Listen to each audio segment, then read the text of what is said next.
Sup? Hey, what's up, dude? Check out what I got from my parents. Why would you want those? You're never gonna need those, ever. Vinegar and baking soda? What are you talking about? Man, give me those. You are lame, man. Let me board over to the garbage. And give me that balloon. Dang.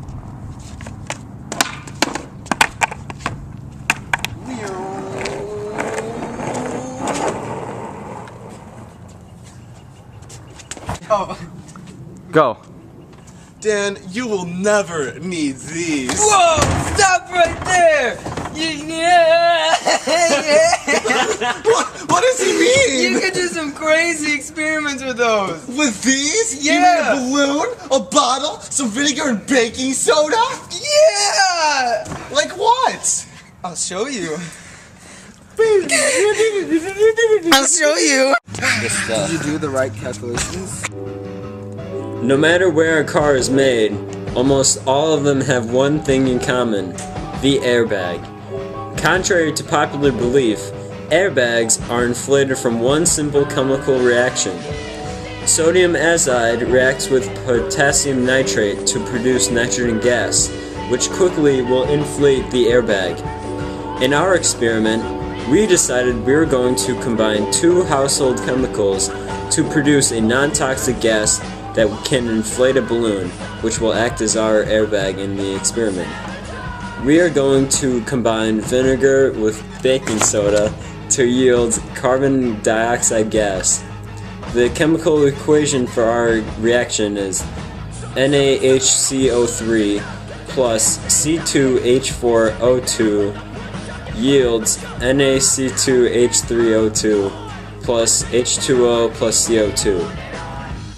The materials necessary for properly performing this experiment are baking soda, vinegar, a large bottle, a funnel, a balloon, safety gloves, and safety goggles.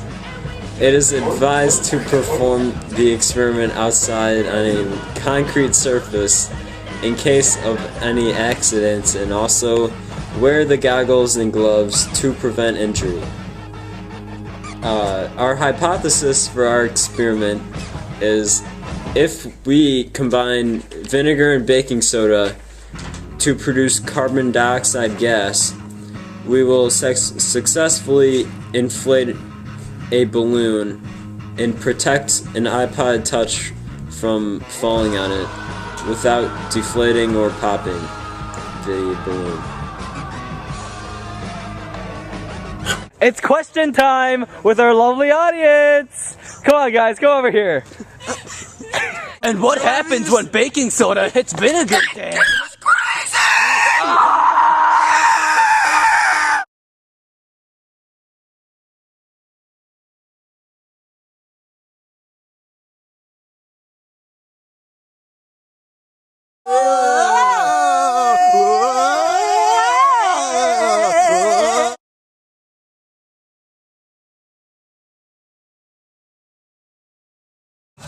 Oh, What do I do? I don't know. Just the moment of truth. What are you gonna say? All right, the moment of truth. Will this work? Will this work? Move that bus! Yeah! Move that bus!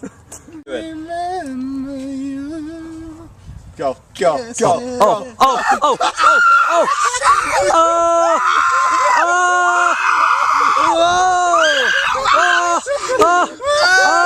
Oh my god!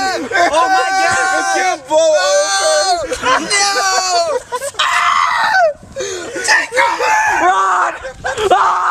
Go. So as you can see from that very clear video of what just happened, the vinegar and the baking soda combined to produce NaC2H3O2, H2O, which is water, and CO2, which inflated the balloon, as you can see. So now we are going to test this. You'll see how we test this airbag to see if it works.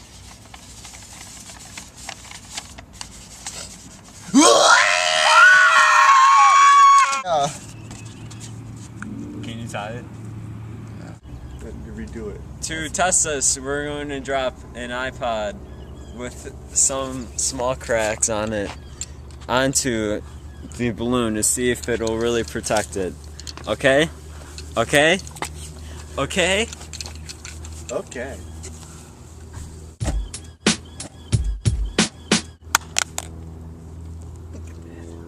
It worked!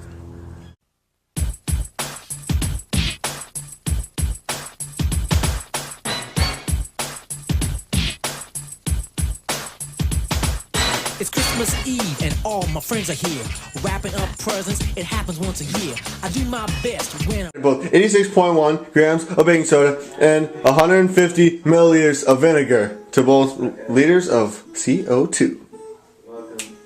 As seen at these two equations, 86.1 grams of baking soda produced 23.0 liters of CO2, and 150 milliliters of vinegar produced 0.15 liters of CO2.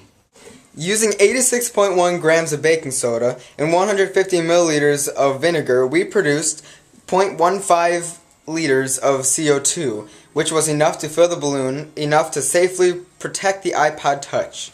Our hypothesis was accepted because the combined amounts of each reactant were able to produce the sufficient amount of CO2 necessary to protect the iPod.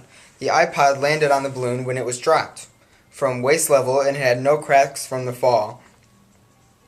One source of error that we had is we used too much baking soda, so for future experiments, we would limit the amount of baking soda used. Another source of error is we had no specific height at which we dropped the iPod, so it might not have worked if we dropped it from a higher altitude.